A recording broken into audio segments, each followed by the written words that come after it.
दोस्तों, आज मैं आपको बताऊंगा एक की रीजन क्यों कुछ ही लोग बहुत अमीर बन पाते हैं और क्यों ज्यादातर लोग गरीब या फिर मिडिल क्लास रह जाते हैं। रॉबर्ट नाम का एक लड़का था जिसके दो बाप थे।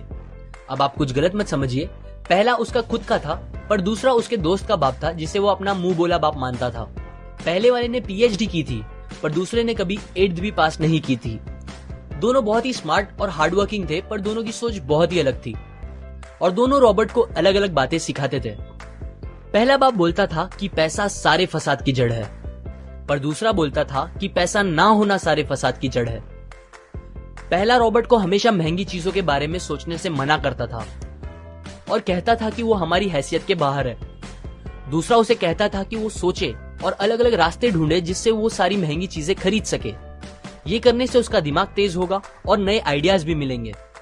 पहला उसे कहता खूब मेहनत कर, अच्छे से पढ़ लिख ताकि तुझे बड़ी कंपनी में नौकरी लगे और तू बड़ा इंसान बन पाए।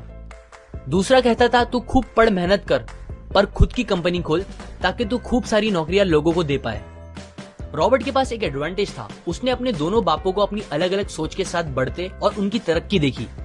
उसने अपना दिमाग लगाया और अपने दूसरे बाप की बातें मानी और फॉलो की, जो कि बाद में मायामी फ्लोरिडा का सबसे अमीर इंसान बना और उसकी सिखाई बातों से उसने खुद करोड़ों कमाए, जबकि उसका पहला बाप जिंदगी भर गरीब रह गया। सबसे इंपॉर्टेंट बातों में से एक बात जो रॉबर्ट ने अपने अमीर बाप से सीखी वो थी फाइनेंशियल लिटरेसी, जिसका मतलब है एसेट्स और लायबिलिटीज के बीच का डिफरेंस जानना। अब आप गौर से सुनिए, ये नॉर्मल कॉमर्स में सिखाए गए मीनिंग से थोड़ा अलग है। रॉबर्ट ने काफी इजी शब्दों में उसका मीनिंग बताया है, जो कि कुछ ऐसा है।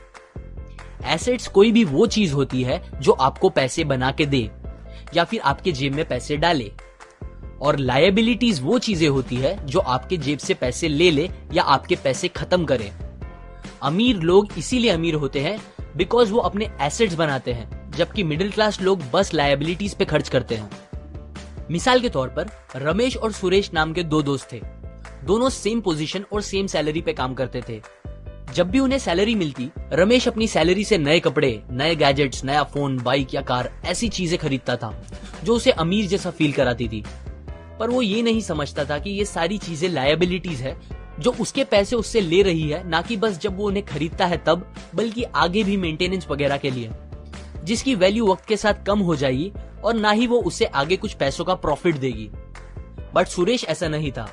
वो ये सारी चीजें नहीं खरीदता था जब तक कि उसके लिए बहुत जरूरी ना हो वो चीज खरीदना। वो पैसे जमा करता था और एसेट्स